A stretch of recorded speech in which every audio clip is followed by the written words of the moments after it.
Sir dyan, ito yung aparato mo. Nag-harvest na yung MPPT mo. Yan. 13.4 volts. Then ampere 2.4. Then wattage is 35 watts. No? So medyo kulimlim ngayon dahil may sama ng panahon. Kaya mababa. No? 200 watts solar panel mo dito. Walang problema. Then 100 Ah battery. No?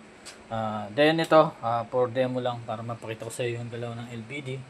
Then nakailaw yung LED red natin, meaning yan ay pwede mo magamit yung inverter, kaya naka-power yan. So kapag nawala yun, malolobat to, yung battery mo ay 11.5, no? Ibig sabihin nun, mawawala yung LED red nun kasi lobat na yung battery mo.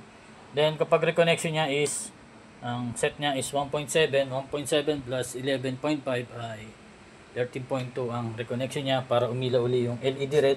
Sa ngayon, mataas yung voltage natin, 13.4 to 5 nung yan. Okay, so naka-load na.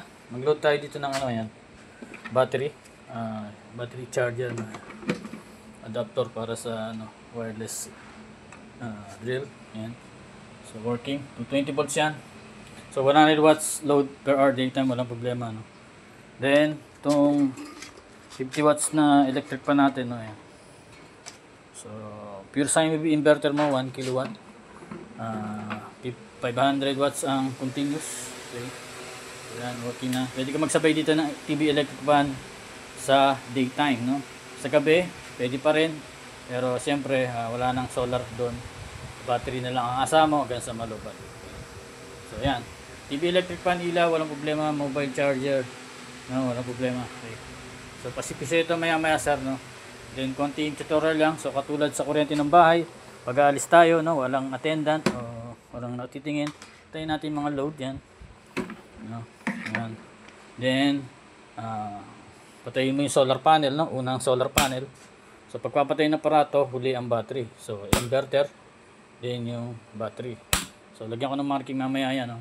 So naikabit mo na yung solar panel mo, positive to negative, then ito rin battery, positive to negative. So breaker ng panel, breaker ng battery, breaker ng inverter. So color coding ang wiring natin kaya di ka maliligaw dyan, no? So kung ano yung katapat ito, red, kailangan red din doon. Then positive, negative, no. Then naikabit mo na yung battery mo, pati yung solar panel, no. Unahin mo namang i-power yung battery. Ayan. So mag-initiate yung MPPT natin yan. Okay. So hanggang 400 watts solar panel, walang problema, dalawang 200 or single na 400 watts na solar panel pwede sa MPPT mo. Then ito yung inverter, power natin. Okay. So yan, may hina pa, no. 12.9 kaya walang ilaw yung LED red natin. So once nilagyan ng solar panel yan, dahil maliit yung battery natin, mabilis ang pag-angat ng voltage niyan. So power natin para umilaw yung LED red. Ito yung solar panel natin, no, yan. Okay, so yan.